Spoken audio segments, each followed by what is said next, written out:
Ito naman, Miss Lynn, tingnan mo naman itong breakfast natin ngayong umaga. Tilapia! Tilapia! Ay, balita ko, padala to ni Chef galing sa isang farm dyan sa San Luis, Pampanga na binisita niya today. Wow, ang bongga naman. Ang farm nga na yan ay sa vlogger na kung tawagin ng kanyang mga followers ay Idol. Idol! Idol! Ito na nga Naman. at masisilip natin yan today dahil may all-access pass tayo kasama si Chef JR. Uy, Chef, patour naman dyan. Sa actually, sa 12-hectare farm na yan. Laki, oh. Grabe, ang laki. Type. Wow, Chef! Palaisdaan. Yes po. Hi ladies! Hello po, good morning sa inyo dyan. At mali, good morning sa inyo dyan. At sabi nga ninyo, eto, yung food adventure natin this morning, makakasama natin ang tinatawag nga na idol sa social media ang nag-iisa. At para sampulan tayo yung kanyang signature na pang good vibes na pagbati tuwing umaga, si Sir Romeo. Good morning mga idol. Yun! Alright! Sabi ni idol, good morning. Yan! Talaga naman kilalang kilala sa social media yung pagbati na yan. At kahit saan kami mapunta, talaga namang pag yun yung pagkakasabi mo, talagang kilala na, sir, no? Oo, Si Sir Romeo, good maraming morning, salamat. good morning. Ituturo nyo kami, balita namin dito sa inyong, sabi nga namin, 12-hectare farm. Ano po ba yung mga hayop na meron kayo dito, sir? Meron tayong ostrich, peacock, at saka marami rin iba, mga bengala. Bengala, meron din.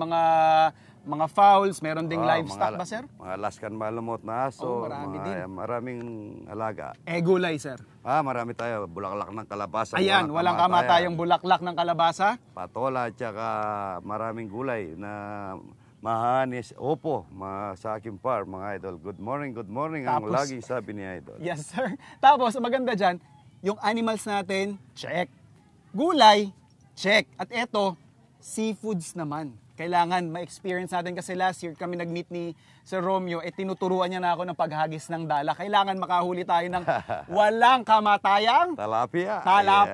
Ayan, para maipagluto natin ng napakasarap na breakfast. Ano Idol. luluto mo? Gagawa po tayo ng putsero. Pero kailangan ma-experience ko muna ulit kasi medyo kinalawang na ako. Sir Romeo, tama ba ito? So, naisalansan ko na ng maayos. Ihahagis ko na lang to. Yan, No? So, hindi po siya madali. It's actually a skill. Banda ka rito. Oh. Idol. Banda rito. Yan. Na kailangan practicein. Yun. Ayun, medyo after 1 year, wala pa ring asenso. Idol, kailangan nating pag-practicean to ng matagal. Oo nga. So ito po yung kadalasang technique na ginagamit ni Idol Romeo dito sa panguhuli at dahil mali ang hagis ko, bagsak. Pero dahil dyan, dahil Boy Scout tayo, meron tayo naka-prepared na huli na. Nakaisa man lang ba? Mukhang si Milya lang yung nahuli natin. Idol, Ayan, tama. Doon nga sa mga nakakaalam sa mga content ni Sir Romeo, talagang everyday, Oo, everyday. Ipinagluluto niya ang kanyang audience ng mga catch and cook din ng mga putahe, kagaya ng gagawin natin this morning, kagaya nga ng nabanggit ni Sir Romeo, na putserong talapia. Eto.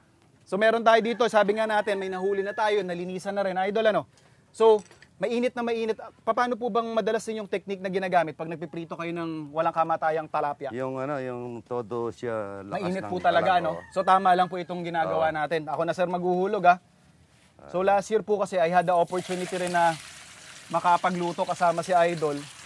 Ito rin ang niluto namin. Siya rin actually nagluluto. Kayo rin po nagluluto ng inyong mga putahe sa inyong mga guests, Oo, marami. May buro, may talapia, may bulaklak ng kalabasa.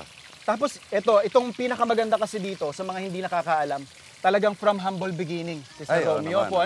Paano po kayo nakapagpundar ng isang property na kagaya ng 12-hectare farm na ito? Dahan-dahan lang na sipag at tiyaga para maseso at para maging parehas sa buhay at sa mga tao. Yun.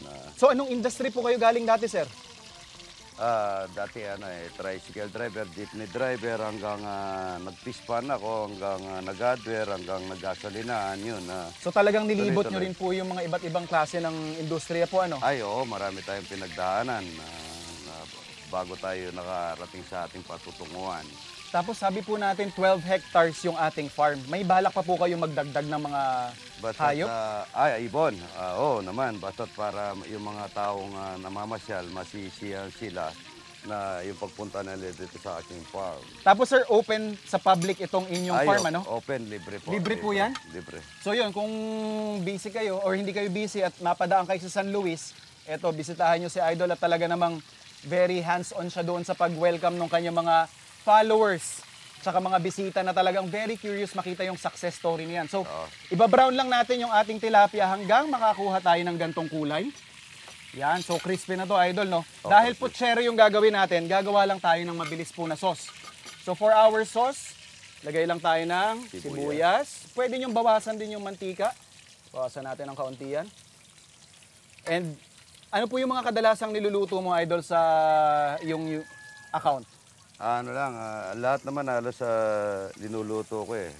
Iba dito sa farm, iba doon sa bahay ko. Kasi dito sa farm, yung mga bisita natin, ang gusto nila ay sa